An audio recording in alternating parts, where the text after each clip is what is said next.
And on the ninth day, the football God said, "Let there be Penix." And there he was right before our very eyes with his little rookie quarterback arm making plays, hopping right out of the bird bag.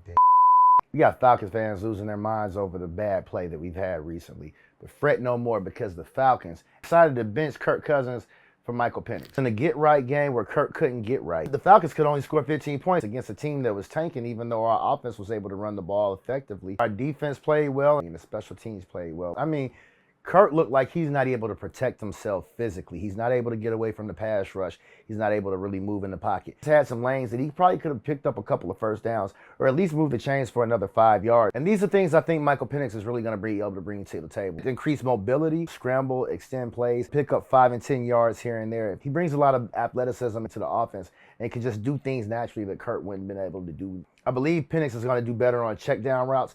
And believe it or not, I also think this is going to be great for Kyle Pitts. I think that we're going to be able to do a lot more bootlegs and just simple dump down things to just kind of get Kyle Pitts going a little bit better. Because for a rookie quarterback, they say that a tight end is his best friend. I expect Zach Robinson to modify a little bit more of the playbook. But all in all, Penix should be able to run the same offense that we've been running all year. All reports out of training camp and all throughout the year say that they really like Penix a whole lot. So I don't expect too much to change with the offense, except for a lot more of the efficiency and a lot more what we can do on some of the earlier downs and some of the things later on in the game. That being said, I feel like Zach Robinson got a little bit too cute in this last game, particularly after halftime. He ran a pass play with Kirk Cousins on the first drive, resulting in an interception.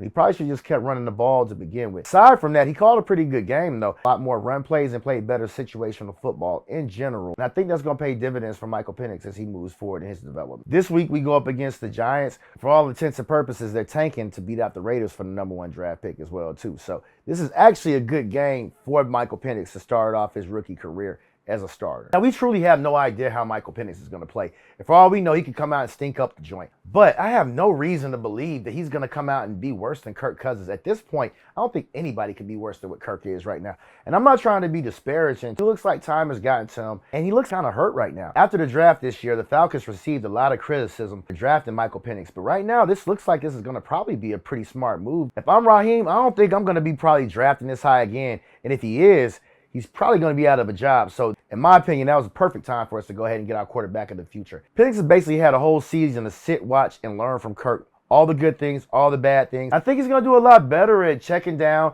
getting to the open receiver. He goes through his progressions and takes whatever the defense gives him and living to fight another down. Our offense could score on the best of them in the league. There's not many teams that have been able to just completely shut us down. We've actually turned the ball over and hurt ourselves tremendously. And the MO of Penix is that he doesn't turn the ball over and take unnecessary risks typically. So I like our odds moving forward with this. Our defense, even though we gave up a few big plays against the Vikings, has actually been playing really great since the bye week. I feel as though we owe a large amount of that to the change of our scheme slightly in our nickel situations. Instead of us running more of a 4-2 or a 2-4, our defense has been switched more to a 3-3 approach. And whenever teams are going 11 personnel, and I feel like it's paying off dividends for us. For one, we're a lot more stout against the run because we have Eddie Goldman there in the middle. And he takes up double teams, and that opens up things for our other linemen and edge rushers as well. I also like that we were rotating our rookies and our younger guys. We were actually able to rotate Ruka in there on like 15 to 20% of the plays. And we got Zach Harrison about 15 to 20% of the plays as well this week. Those are two guys we're going to definitely have to depend on moving forward in the future. Kentavius Street isn't that young of a player, but he's actually been pretty tremendous for us. He gave us some good snaps last game, and over the last couple of weeks, he's been pretty good for us as well too.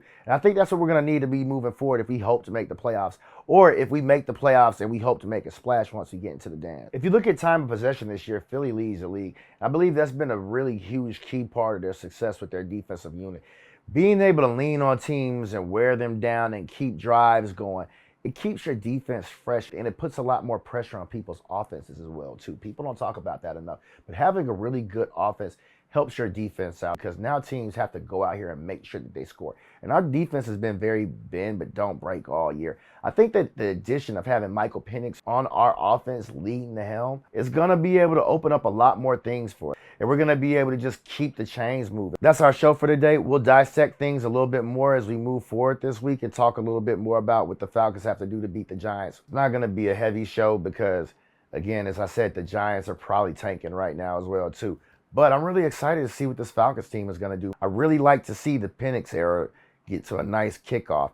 And again, we don't know that he's going to be that guy yet, but can't be worse than Cousins. And from the tape we've seen so far, he's been great in college. Simo the C. Mitchell checking out for Point Game Official. Falcons Bird Bath, Week 16. Peace.